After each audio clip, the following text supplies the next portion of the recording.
Hi, gang. Hello, hello, hello. Truth be told, last night I did not have a poll question that I liked. I'd done the total read in, knew all the news, all the latest relative to Texas and the storm, the decision by President Trump to do an about face, a good thing, and rearm Ukraine, and on and on and on. I just wasn't feeling it. And I watched the final episode. This is a total non sequitur, but I'm just giving you some insight. I watched the final episode of season 2, and there are only 2 seasons of Tires with Shane Gillis, set in Valley Forge, Pennsylvania. I love this show. It's more. What would I say? I mean, it's more. The language is much more earthy than Seinfeld, which aired on network television, but I see a lot of Seinfeld and I see a lot of The Office in Tires. Anyway, I watched the final episode and now I say, okay, I'm going to take one more look and see what's going on. And I start to read and I start to go back and forth with Dr. Maz, as a matter of fact.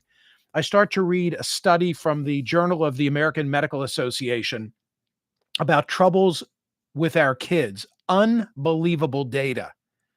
And I fashioned today's poll question, which is going to require explanation. And I have a great guest, one of the study's co-authors, on radio today. But this will require explanation. Here's the question.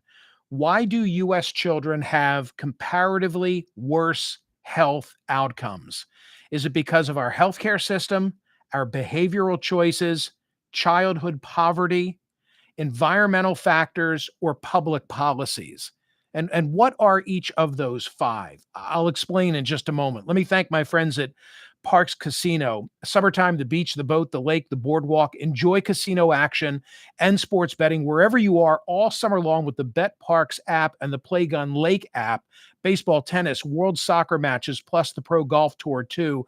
Live betting is better on the Bet Parks app and the Play Gun Lake app.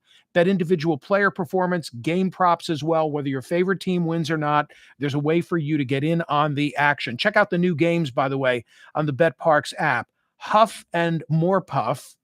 Love the name of that. Mega Fire Blaze, Dwarves and Goblins. Am I allowed to say that? The Flintstones, plus Money Horse. You can play blackjack and baccarat and hot online slots like Cash Eruption. They've got them all. Go to betparks.com or playgunlake.com in Michigan. Download the app right now and enjoy all the action and excitement from the casinos at your fingertips. You've got to be 21 and in Pennsylvania, New Jersey, or Maryland for the Bet Parks app, 21 and in Michigan for the Play Gun Lake app. You love to play, you play to win. Bet Parks and Play Gun Lake. Gambling problem, call 1-800-GAMBLER. So this study that I was talking about from the Journal of the American Medical Association, I have a report on it in today's newsletter, and here's what it says. A study published in the Journal of the American Medical Association reveals that the health of children in the United States has significantly deteriorated across nearly every major health indicator over the past 17 years. The study was led by Christopher Forrest, a guest on today's radio program, and a team of researchers at Children's Hospital of Philadelphia, along with Dr. Neil Halfon at UCLA, serving as the senior author. It draws on data from several national surveys, mortality statistics, and electronic health records from over 2 million children. Okay? Big, healthy sample size. It analyzes 172 health indicators using data from 5 national surveys, U.S. and international mortality databases, and PEDSNet. That's a network of 10 pediatric health systems. Okay? Big sample, a lot of sources. What are the findings? The findings are that U.S. children and teens are nearly twice as likely to die as their peers in 18 other high-income countries. This was between 2007 and 2022. Leading causes of death included firearm injuries, motor vehicle crashes, infant death due to prematurity, and sudden unexpected infant death. Chronic conditions also rose sharply. Among 3 to 17-year-olds, the prevalence of chronic conditions increased significantly. Diagnoses of anxiety, depression, eating disorders more than tripled. Childhood obesity increased, and early onset of menstruation rose by over 60%. More children reported trouble sleeping, physical symptoms like fatigue and pain, and feelings of loneliness and sadness. What is it about our kids? This is in comparison to first world nations. Why are we leading these statistics? And the explanations advanced. There's really not, and I'll ask these questions of Dr. Forrest today, but there's not one cause that's identified. It's more an explanation of the data. But they do say there are potential. Let me just see if I can get the language right. The National Research Council identified potential explanations in 5 domains. And those 5 domains, I'm looking at an editorial that says we are failing our kids from the Journal of the American Medical Association. But those 5 domains are the healthcare system, behavioral choices, childhood poverty, environmental factors, and public policies. What do each of those mean? Well, very short form answer is the healthcare system. 5% of our kids have no health insurance, 40% with public health insurance, which gives them very limited access. So, domain or explanation number one as to why, in comparison to other first world nations, we lag behind, one is our healthcare system. A second explanation, behavioral choices. Behavioral choices made by our youth and behavioral choices made by their parents. They are sedentary and they have unhealthy diets. Frankly, do you blame that more on the kids or the kids and the parents? And as for the parents, and that's what the discussion says, the parents are permitting smartphones at early ages and social media usage. And I will tell you, this got my vote. When I voted, I was number 60 who voted today. I don't know how heavy the voting will be today because this is kind of one of those, you got to get in the weeds. But I voted for behavioral choices. What might be the explanation as to why our kids are so far lagging behind? I went with behavioral choices. You know where I'm coming from on the Mingle Project. I believe that all this connectivity has disconnected us. It has mostly impacted our kids. The burden of COVID and going their separate ways from schools and from college campuses, a huge factor. Today, they're growing up lacking friendships, lacking support networks, without a sense of belonging. I was thinking as I was off last week, having some conversations with some friends about the Mingle Project. And they said to me, okay, the friends of mine, sorry if I'm taking another tangent. No, I'm not sorry, actually. But the friends that I was trying to educate and give the Mingle pitch said, well, you've convinced us. You've convinced us with data and with anecdotal information that as a society, we are disconnecting and it's wreaking havoc politically, culturally, and with our kids. What's the solution?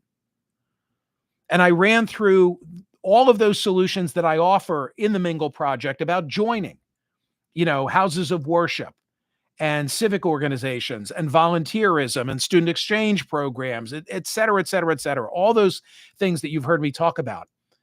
And one of my friends said, you need an ice bucket challenge. In other words, you need something that people can do, an activity that people can do, something they can do to show that they get the message and they're taking action. And I've been thinking about that for a couple of days. It probably is some level of joining, some level of participation, some means of getting outside your bubble and associating with people you otherwise would not have spent time with. And it could take on a whole variety of forms. I'm working on that. By the way, you'd help me if you come up with suggestions. Maybe we'll do a call segment as to what that could look like. Anyway, so I've given you 2 of the 5 so far. Our healthcare system is to blame, or behavioral choices are to blame, or childhood poverty. We have the highest level of poverty and income inequality among those developed nations. The Organization for Economic Cooperation and Development says. Maybe it's economically driven. Maybe it's environmental factors. What are meant by environmental factors? That's choice number 4. That means underinvestment in certain neighborhoods. very similar to childhood poverty. And then the fifth choice, as explored by the experts in this study written about in the Journal of the American Medical Association, public policies.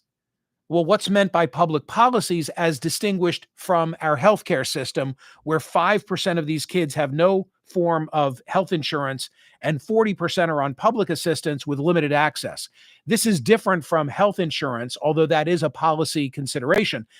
This this is meant to involve things like lack of paid parental leave, or lack of early childhood education, or lack of a livable wage, or social welfare not being what's necessary to help low income parents. A relevant subject at this time because this big, beautiful bill is now going to upset, in some respects, the societal safety net. I'm thinking of SNAP and I'm thinking of Medicaid.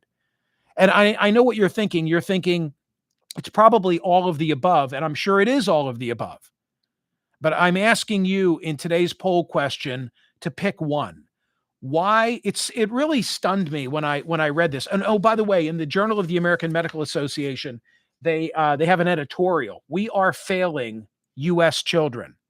And in the editorial, they say that some of that which is envisioned by Make America Healthy Again is well intentioned, but some of what's going on in this administration runs totally contrary to what's in the best interest of our kids. And the concluding paragraph of this editorial in JAMA, talking about the data that says our kids have fallen way the hell behind in comparison to other developed nations.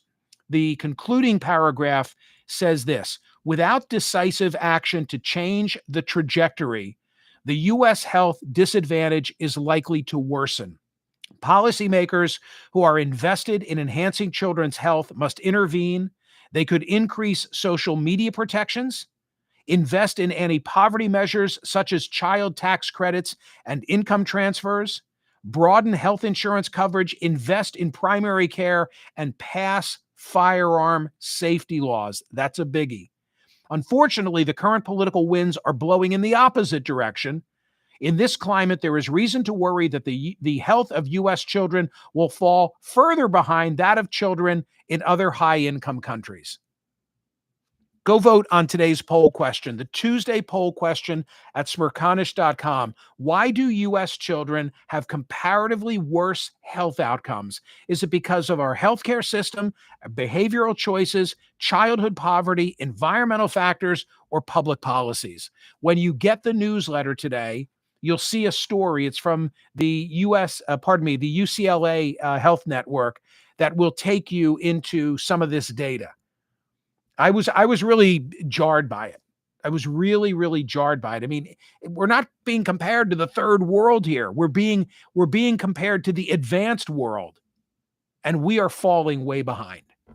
So go vote at Smerconish.com, read in on this study, and please tune in to today's radio program because I've got one of the co-authors who happens to be a CHOP guy, Children's Hospital of Philadelphia.